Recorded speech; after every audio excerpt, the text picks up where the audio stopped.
Hello students, आज हम इस वीडियो से एक्टिव और पैसिव वॉइस का आपस में कैसे इंटरचेंज किया जाता है, कैसे परिवर्तित किया जाता है, यानी एक्टिव को कैसे पैसिव वॉइस में बदला जाता है,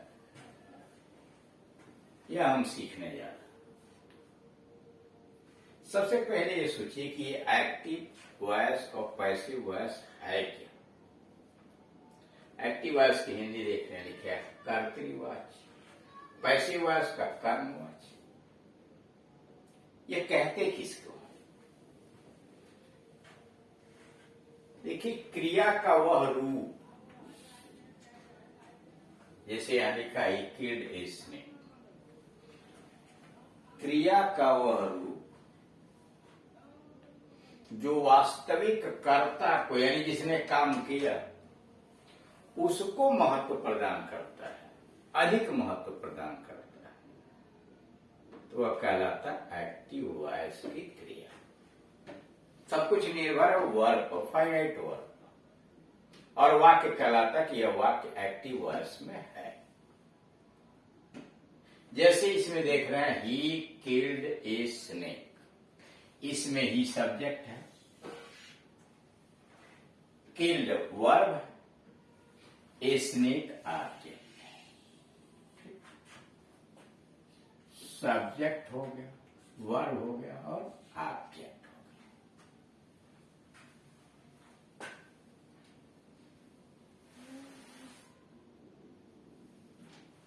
अब इस पर ध्यान दीजिए। मैंने आपसे यह कहा कि क्रिया का वह रूप जो वास्तविक कर्ता को, यानी जो काम करता है या काम किया, उसको अधिक महत्व प्रदान करती है, वो एक्टिव वॉइस की क्रिया कहलाती है, और वाक्य एक्टिव वॉइस में कहलाता है। लेकिन क्रिया का वह रूप, जैसे नीचे लिखा हो, जो वास्तविक कर्ता को बजाय कर्म को अधिक महत्व प्रदान करती है, यानी ऑब्जेक्ट को अधिक महत्व प्रदान करती है, वह कहलाती है पैसिव वॉइस की क्रिया, और वाक्य भी पैसिव वॉइस में कहलाता है। साधारण शब्दों में समझिए, सारा मामला कुर्सी का झगड़ा है। ठीक, क्रिया के ऊपर निर्भर करता है कि वो सब्जेक्ट के स्थान पर किसको बैठाती है।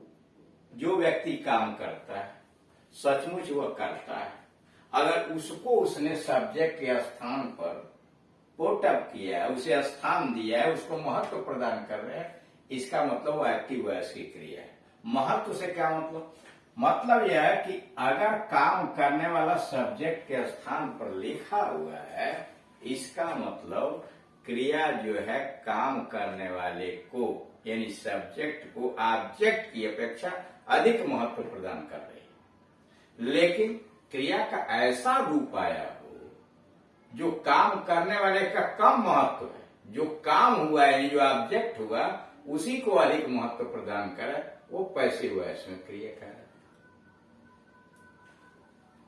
अब आपके सामने या हमारे सामने प्रश्न आता है, ये एक्टिव या पैसिव की जरूरत क्या है? देखिए, एक्टिव वॉइस में जब हम कहते हैं तो जिस व्यक्ति ने काम किया उसका नाम लेते हैं, लेकिन पैसिव में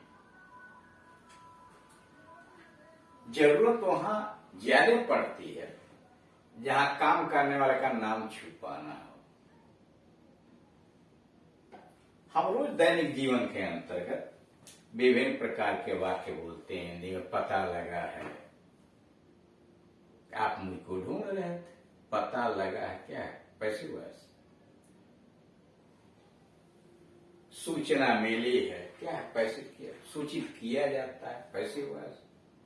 हम बोलते हैं लेकिन कभी उस पर ध्यान नहीं देते। वैसे इंग्लिश में यहां तो मान लीजिए हमने लिखा ही किल्ड ए स्नेक, उसने एक सांप मारा। मारने का काम ही ने किया, तो ही सब्जेक्ट के स्थान पर आया हुआ है, तो क्रिया की इस रूप को कहेंगे एक्टिव वॉइस में, और ऑब्जेक्ट पीछे रखा गया। लेकिन यहां देखिए, a snake was killed by him, उसके द्वारा एक सांप मारा गया। यानी किसके द्वारा काम किया गया, यानी यहाँ क्रिया काम करने वाले का महत्व कम करती है, जो काम हुआ यानी ऑब्जेक्ट हुआ उसको महत्व अधिक देती है, तभी तो सब्जेक्ट के स्थान पर आ गया। यहाँ तो चलिए क्रिया ने ऑब्जेक्ट को कुछ महत्व भी दिया, सब्जेक्ट को। कुछ वाक्य तो ऐसे हैं, मान लीजिए हमने लिख दिया माई पॉकेट वाज पिक्ड,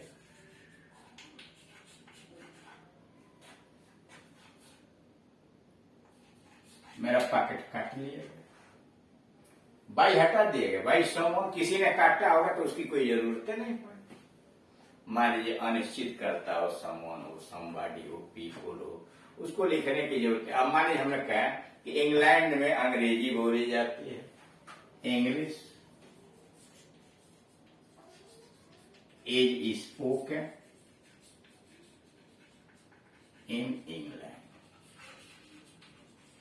यहाँ क्या है, अब आगे बाई पीपल लिखने की क्या जरूरत है, गाय भैंस नहीं अंग्रेजी बोलेगी, हम वहां पर आप समझते हैं कि लोग वहां बोलते हैं।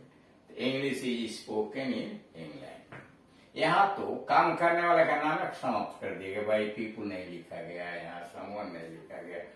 मतलब यानी इनकी जरूरत पड़ती है, जितने भी सरकार के गुप्त मामले हैं वहां पर सब छुपाया जाता, उसका नाम ना बताया जाए। खैर चलिए, अब एक्टिव से पैसे में यहां चेंज करना है, ट्रांसफॉर्म करना, कैसे करेंगे? देखिए पहला काम क्या करते हैं, पहला काम एक जो वाक्य आपको दिया गया है उस वाक्य में पता लगाइए कि क्रिया ट्रांजिटिव है या नहीं है, तो उसका ऑब्जेक्ट दिया होगा। किसी किसी वाक्य में एक ऑब्जेक्ट होता है, किसी में दो ऑब्जेक्ट होता है। यहाँ पर हमने एक ऑब्जेक्ट लिखा, ही किल्ड ए स्नेक, उसने एक सांप मारा। उसी वाक्य की पैसिव वॉइस बनेगी जिसमें कोई ऑब्जेक्ट आया हो, 99% मान के चलिए। इंपैरेटिव में एक आध वाक्य है जिसमें नहीं भी ऑब्जेक्ट होता है तो पैसिव वॉइस बन जाती है। लेकिन अन्य मामले में 99% मान के चलिए कि उन्हीं वाक्यों की आप पैसिव वॉइस बना पाएंगे जिसमें ऑब्जेक्ट दिया हो, यानी कर्ता द्वारा किए गए कार्य का प्रभाव किसी व्यक्ति वस्तु को पड़ा। अब यहां देखिए तो करते क्या,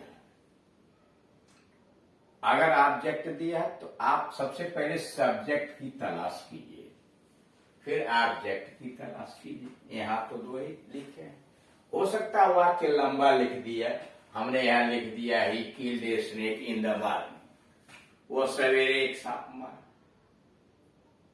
ही किल्ड ए स्नेक स्टरडे, और आप ऑब्जेक्ट नहीं पहचानते तो पता चला स्टरडे कोई सब्जेक्ट बनाना शुरू, यह काम तो होना पड़ेगा ना। अब यह है कि और इसके साथ साथ आप यह भी जान लीजिए कि सब्जेक्ट को भी पहचानना जरूरी है, ऑब्जेक्ट को भी पहचानना जरूरी है कि कितने शब्द सब्जेक्ट में आए हैं और कितने शब्द मिलकर ऑब्जेक्ट का निर्माण कर रहे हैं। खैर उस पर अभी हम चर्चा करेंगे बाद में, पहले ये देख लीजिए।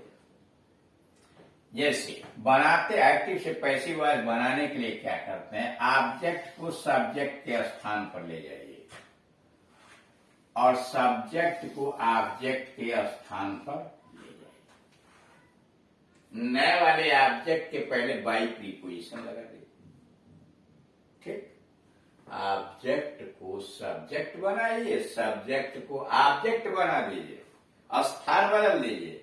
नए वाले ऑब्जेक्ट के पहले बाई प्रीपोजिशन लगा दीजिए। 99.5%, 0.5% छोड़ के कुछ जगहों को बाई नहीं लगता, अन्य प्रीपोजिशन लग जाएंगे। टेंस देख लीजिए क्रिया का, टेंस के अनुसार सहायक क्रिया लगाइए और मुख्य क्रिया का थर्ड फॉर्म लिख दीजिए। बाकी अगर शब्द बाद में दिए गए हैं तो उनको जो कहते हैं उतार दीजिए। यानी एक्टिव से पैसिव बनाने का सामान्य नियम हुआ कि ऑब्जेक्ट को सब्जेक्ट बनाइए, सब्जेक्ट को ऑब्जेक्ट बनाइए, नए वाले ऑब्जेक्ट के पहले बाई प्रीपोजिशन लिखिए, टेंस के अनुसार सहायक क्रिया लगाइए, मुख्य क्रिया का थर्ड फॉर्म, यानी पैसिव वॉइस में मुख्य क्रिया का थर्ड फॉर्म लगेगा। क्लियर? जैसे यहाँ बनाया हुआ है स्नेक वॉज किल्ड बाय। अब आपके सामने समस्या आई कि सब्जेक्ट को जब ऑब्जेक्ट और ऑब्जेक्ट के सब्जेक्ट बनाएंगे तो परिवर्तन क्या होगा। देखिए यहाँ लिख दिया गया, सब्जेक्ट यदि प्रोनाउन है, राम है, सीता है, नाम है, तब तो कोई झगड़ा नहीं है। अरे चाहे सब्जेक्ट के जगह पर राम लिखिए, चाहे ऑब्जेक्ट के जगह पर राम लिखिए, प्रॉपर नाउन में तो कोई दिक्कत। लेकिन प्रोनाउन जब आप प्रयोग करोगे तो वहां निम्न प्रकार से परिवर्तित किया जाता है और अंत में प्रायः बाई लगा दिया जाता है, जैसे लगाया, कुछ जगहों पर नहीं लगता। मतलब अगर कर्ता, एक्टिव वॉइस का कर्ता आई लिखा है, तो जब आप ऑब्जेक्ट बनाएंगे, सब्जेक्ट को ऑब्जेक्ट, तो बाई में लिखेंगे, यानी ऑब्जेक्ट के स्थान पर मी हो जाएगा। लेकिन वही मी जब सब्जेक्ट के स्थान पर ले जाओगे तो आई हो जाएगा। वी सब्जेक्ट है तो पैसिव वॉइस में बाई अस ऑब्जेक्ट हो जाएगा, और अगर बाई अस दिया है तो सब्जेक्ट बनाएंगे तो वी हो जाएगा, यानी आपस में परिवर्तन करेंगे। यू का यू ही रह जाता है, बाई लगा दिया जाता है, यानी ऑब्जेक्ट भी यू, सब्जेक्ट भी यू। ही अगर दिया है तो ऑब्जेक्ट बनाएंगे तो बाई हिम हो जाएगा, और अगर बाई हिम दिया सब्जेक्ट बनाएंगे तो ही हो जाएगा। सी का बाई हर हो जाएगा, और बाई हर दिया है तो सब्जेक्ट जो होगा सी हो जाएगा। इट का बाई इट हो जाएगा, और बाई इट का इट। दे का बाई देम, और बाई देम दिया तो सब्जेक्ट दे। ये आपके परिवर्तन सब्जेक्ट से ऑब्जेक्ट बनाने में या ऑब्जेक्ट से सब्जेक्ट बनाने में होंगे। क्लियर। अब दूसरी बात आई कि आपने ऑब्जेक्ट को सब्जेक्ट, सब्जेक्ट को ऑब्जेक्ट तो बना लिया। देखिए यहाँ प्रारंभिक क्या क्या काम करना है एक्टिव पैसे में वो सिखलाया जा रहा है। बाकी टेंसेस के हिसाब से या इंपरेटिव सेंटेंस का कैसे बनते हैं अगले वीडियो में दिखाई, इसलिए एक वीडियो बहुत लंबा हो जाएगा, इसलिए कर। अब यह कि आप सहायक क्रिया किस टेंस में क्या क्या लगाएंगे, कैसे लगाएंगे। अगर वाक्य देखिए यहाँ लिखा वर्ब टू बी के रूप पैसिव वॉइस बनाने के लिए, यानी सहायक क्रिया के रूप में इज, आर, एम, वाज, वर, ये कहाँ कैसे लगाया जाता है। अगर वाक्य प्रेजेंट इंडिफिनिट टेंस में दिया हुआ है तो उसमें सहायक क्रिया इज, आर और एम लगेगी, और उसके आगे मुख्य क्रिया का थर्ड फॉर्म आप लगाते ही हैं। इज लगता है सिंगुलर नंबर थर्ड पर्सन के सब्जेक्ट के साथ, आर लगता है प्लूरल नंबर के साथ, यू के साथ, आई के साथ एम लगाएंगे। सेंटेंस अगर पास्ट इंडिफिनिट टेंस लिखा है तो इसमें दो सहायक क्रिया लगती है, वाज और वर। आई तथा अन्य सिंगुलर नंबर थर्ड पर्सन के साथ वाज लगाओगे, जैसे I, he, she, it, Ram, Shyam. लेकिन वर लगाएंगे तो you, they, we, boys, girls, ये बहुवचन हुए तो उसके साथ वर लगाएंगे, तब मुख्य क्रिया का थर्ड फॉर्म। अगर sentence present future indefinite tense में तो विल और शैल तो पहले से दिया है, बी बढ़ा दीजिए तो विल भी हो जाएगा और शैल भी हो जाएगा। प्रेजेंट कंटिन्यूअस टेंस का वाक्य है तो इज, आर, एम पहले से रहता है, आप उसमें व्यवस्था के अनुसार, नियम के अनुसार बीइंग जोड़ देंगे तो हो जाएगा I am being, are being और इज बीइंग। अगर कर्ता आई बनता है तो आई एम बीइंग लगाएंगे, plural number you, we, they इत्यादि आर बीइंग लगाएंगे, और ही, सी, इट के साथ एज बीइंग लगाएंगे, मुख्य क्रिया का थर्ड। सेंटेंस अगर पास्ट कंटिन्यूअस टेंस में दिया है तो वाज, वर तो पहले से रहेगा, बीइंग बढ़ा दीजिए, आई तथा अन्य सिंगुलर नंबर थर्ड पर्सन के साथ वाज बीइंग, और यू, वी, दे इत्यादि प्लूरल नंबर के साथ were being. Future continuous tense की पैसिव वॉइस नहीं बनती। इसमें देख रहे 12 टेंस है, जिसमें 4 का नहीं बनता है, 8 का बनता है। अब आइए प्रेजेंट परफेक्ट में। प्रेजेंट परफेक्ट में हैज और है पहले से रहता है, बी का थर्ड फॉर्म बीन बढ़ा दिया जाता है तो सहायक क्रिया हो जाती है हैज बीन और हैव बीन, उसके बाद मुख्य क्रिया का थर्ड फॉर्म। पास्ट परफेक्ट में हैड दिया रहता है, बीन बढ़ा दीजिए, हैड बीन हो जाएगा। फ्यूचर परफेक्ट में विल हैव और शैल हैव पहले से दिया रहता है, बीन बढ़ा दिया जाता है तो हो जाता है विल हैव बीन और shall have been. Future perfect continue, present perfect continuous, past perfect continuous और फ्यूचर परफेक्ट कंटिन्यूअस टेंस की पैसिव वॉइस नहीं बनती, यानी 8 टेंसेस का बनता है, 4 का नहीं बनता है। क्लियर। तो ऐसे में आपने यह देखा कि एक्टिव से, एक्टिव क्या है, एक्टिव वॉइस के अंतर्गत क्रिया का वह रूप जो वास्तविक कर्ता को अधिक महत्व प्रदान करे वह एक्टिव वॉइस की क्रिया सेंटेंस एक्टिव वॉइस है। और क्रिया का वह रूप जैसे वाज के जो वास्तविक कर्ता के बजाय कर्म को अधिक महत्व प्रदान करे उसी को सब्जेक्ट बना दिया, वो पैसिव वॉइस का वाक्य है। ठीक, अब उसके बाद आपको दिखलाया गया कि एक्टिव से पैसिव बनाने के लिए आप ऑब्जेक्ट को सब्जेक्ट बनाइए, सब्जेक्ट को ऑब्जेक्ट बनाइए।